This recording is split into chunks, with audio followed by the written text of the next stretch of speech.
Oh, hey guys, how's it going? As you probably noticed by the name of this video, yeah, it's all about that disgusting mess up there. So I called around to some places, got some quotes, only two so far. I got a third one coming in sometime this week.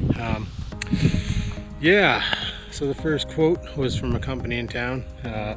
They quoted me $6,600, not for the garage and the roof, just for the roof. $6,600 motherfreaking dollars. I was like, why? Why is this $6,600? I don't understand. I did the math. The cheapest set of shingles at 25 bucks at the dimensions of my roof, and I overshot. I actually added more on there than what it should be. So instead of saying it's 792 square feet, I just went at 850, times it by, or divided by 33, because your bundle of shingles covers 33 square feet, and then times it by 27.97, and I came up, and even at $50, it's like $1,100 for the material.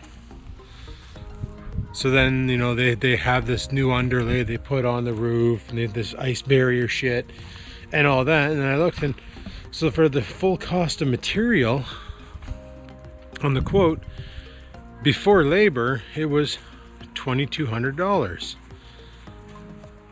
No, sorry, it was actually the one, yeah, it was $2,200 for both of the quotes I got. The one company charged me $4,000 labor. And the worst part is I saw postings on our local thing, our local job bank, and they were hiring roofers like mad over the winter for the spring. And they were paying a salary of $15 an hour up to $20 depending on your skill set. Like if you actually know what the hell you're doing, they'd pay you more money. If you didn't, then they had to train you, so they paid you less money. You know how she goes, right? If you can go into a job, freaking hit the ground running. Like if you go into a job and you're fully trained and they don't have to waste money training you, they don't mind paying you a little bit more because you're damn good.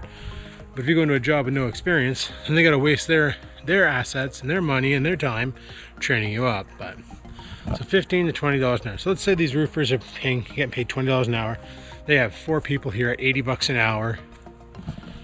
There's no way in hell you can tell me that this is going to take 2 days to strip and reshingle both sides. There's no way in hell that is the case. So that kind of pissed me off. Called another company and they quoted me $5,500, $3,000 worth of labor. So one was $4,000, one was $3,000.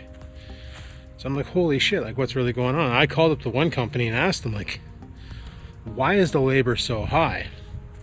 And they're like, well, right now we're really busy, so you know, it's all about supply and demand. Like, you know, your roof, you definitely need it, so if you really want the job done, you know, you're gonna have to pay. And just by saying that lets me know that literally this is COVID gouging, and that's a thing. Look at the price of plywood right now. Plywood used to be like 20 bucks a fucking, like a 20 bucks a bundle, or not a bundle, 20 bucks a piece of plywood, you know, $25.97. And now it's like the same shit that Dad and I bought to do the plywood on the roof of this shed is $100 a sheet. Why? The mills are running. My buddy works at the friggin' mill. They're running. Wood's available. Why is it so expensive? I can tell you why. COVID gouging. They say it's because of supply and demand, but I think it's because a lot of people are getting the roofs done, a lot of people are doing construction, and that's what's happening. So I don't know, it pisses me off that companies can do this and get away with it. So I'm looking into alternatives right now. I got some other groups that I got to call. There's a Amish feller out in the Chisholm County. They deal with steel roofs, 50-year guarantee. There's another group that my dad knows. Him and his buddies do it. So he was actually over here today, and he looked at it and he said, well, Let me get an idea here. We'll have to get my. He doesn't want to go up there. He's kind of an older guy, but he has some younger people that work for him, and I would be more than happy to scale that roof, get up there and strip it and do it. So yeah, that's basically where we sit now. We wait for more quotes. But remember the repair we did on the front of the house last week to keep the chippies out and the squirrels out? Well, we put a piece of tin down to block the hole that they made to get in. They counterattacked and they chewed a hole right through the friggin' front of the vent. I thought that vent was made of tin. Turns out it's made of plastic, so they didn't have that much resistance getting in. So I'm gonna have to go with plan B and redeploy my trap. And I guess it'll be a catch, clean, cook. So yeah, that's all right. They're pretty tasty anyway. Don't ask me how I know. But anyway, same guy who's going to be giving me another quote on my roof showed up today and dropped off a load of topsoil, or a load of dirt, earth, whatever. So I just finished spending the day spreading it and flattening it, and my neighbor loaned me a packer, which is why it looks so professional. Well, Skivinz professional anyway. So we got her all packed down. Normally there was like wood here and weeds and stuff, and we pulled all that and treated it and laid this down and let this sit, and I'm gonna gradually grass it. Dad has a load of white stone at home.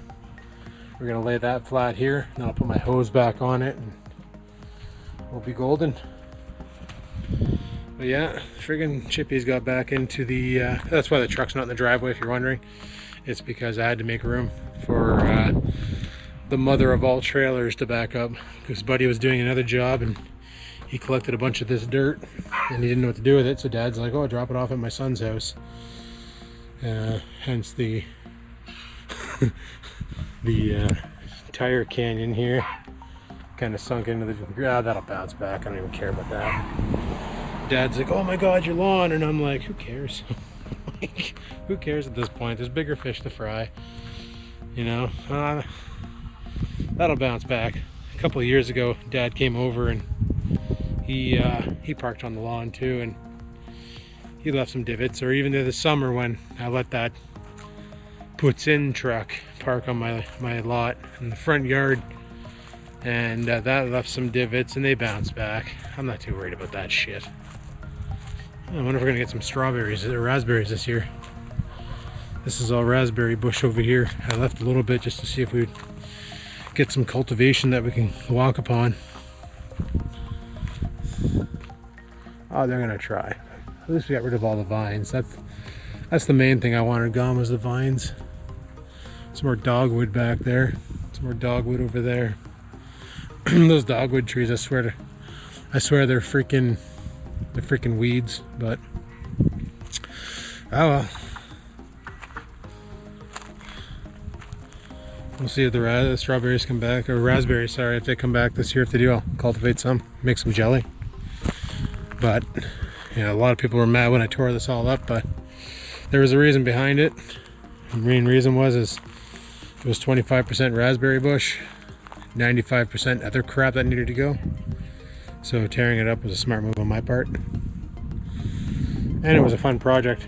Funny thing is that project actually started a month from today, in 2018, I think. No, 2019. Yes. Operation Raspberry Demolition.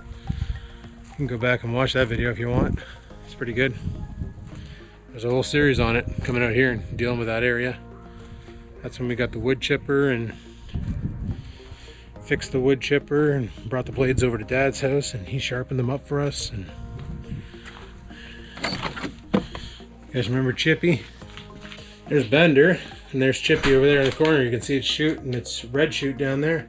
That thing might be coming out of retirement. We might be bringing it over to Dad's house to do some, well, wood chipping, obviously.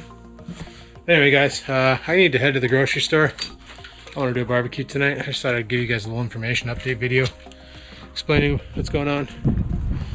You probably noticed the videos are far and few in between, and there's a reason for it. I don't feel like divulging on this on YouTube. So it is what it is. I'll make videos when I make videos, you know.